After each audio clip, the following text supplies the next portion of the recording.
Hi, my name is Michelle, and this story literally happened yesterday. I mean, there's so much to tell about last night that I'm not really sure where to start. In short, I got betrayed by my best friend, and I almost died. And both happened within 15 minutes. It all started as a truth or dare game. I have a group of friends I've known since we were all like 5 years old. There are 6 of us, all girls, and we are 14 now. Well, a couple of us have already turned 15.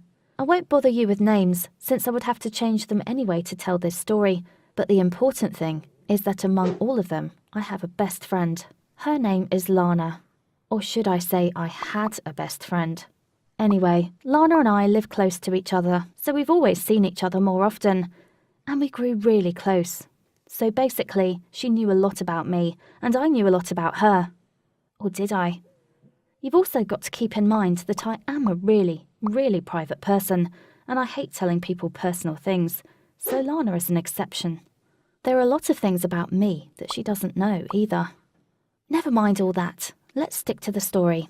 Last night, we had planned to have a sleepover at Lana's. Her parents were away on vacation, and they had no problem leaving the whole house at Lana's disposal.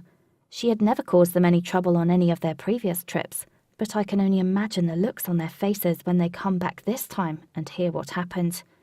So, 5 of us came over to Lana's for a sleepover because one of our friends, let's call her Judy, got sick. That was not the first time we spent the night at Lana's. I would come and hang out with her often, since I only live 2 houses away. Last night we started out watching a movie. Then we cooked dinner together. 2 of our friends love cooking. After that, we decided we wanted to play something. And someone suggested Truth or Dare, a classic sleepover game. As a very private person, I hate this game a lot, because I have to pick Dare every time. The idea of telling any secret, even to a group of close friends, is just terrifying. It was okay in the beginning. Harmless questions, easy tasks, like singing a stupid song or calling Judy to convince her Ed Sheeran was here with us doing a fan interaction project. I mean, I know it's dumb, but I managed to sound dead serious, and Judy almost believed me. The girls spoiled everything when they started laughing. They just could not keep it in anymore. One more thing before we get to the main part. Lana and I have a classmate named Josh. Josh Hurley. That's what I'll call him here. And, thank God this is anonymous, I really, really like him. He's amazing. And he also lives right across the street from Lana's.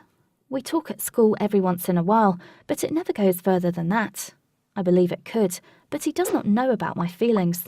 No one does, except for Lana. So we're playing and it's my turn again, and I pick Dare. The girls can't come up with a task for me right away, and after a few minutes, Lana says she has a great idea. She says I have to get on the roof of her house and shout, "I love you, Josh Hurley," 3 times as loud as I can. I mean, if this is not betrayal, then what is? I still can't believe she said it.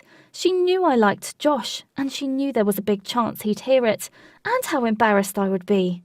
Now I deeply regret I didn't just flat out refuse and go home. Who cares what they would think if I did?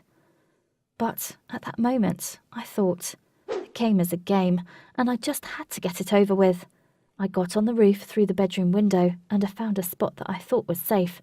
It was almost midnight, so it was really dark. The girls were standing at the window, ready to film the whole thing.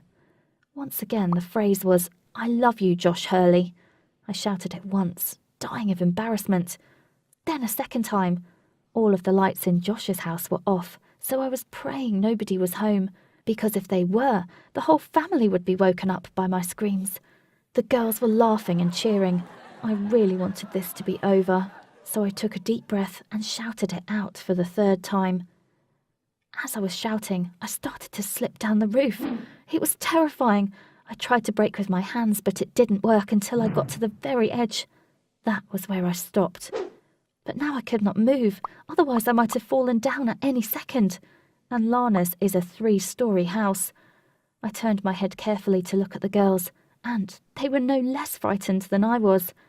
Once I realised that they had no idea what to do, I shouted at them to run and get my parents. It was all over relatively soon, since my parents were there in 2 minutes. Also terrified, and then the fire department came with a ladder. But you can imagine the stress I had already gone through. My parents were not happy at all, especially when they found out that it all happened as part of a game. But there was also one good thing. Josh was away at the movies with his family, so he heard none of it.